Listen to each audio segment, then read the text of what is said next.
Brace for this weekend's snow. Now is the time to make sure both your home and your car are ready for whatever the storm brings. That's right. And to help you get ready, we've put together an easy follow checklist that you can start using today. For your house, make sure you have a working snow shovel, ice melt, and a safe place to store them so they're easy to access when the snow starts falling. Be sure to check your roof for any loose areas that could become a problem under the heavy weight of snow.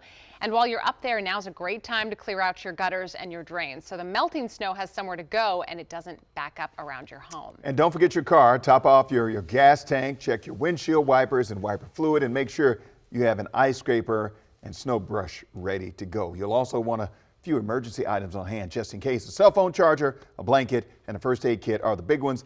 Add some bottled water, some snacks as well.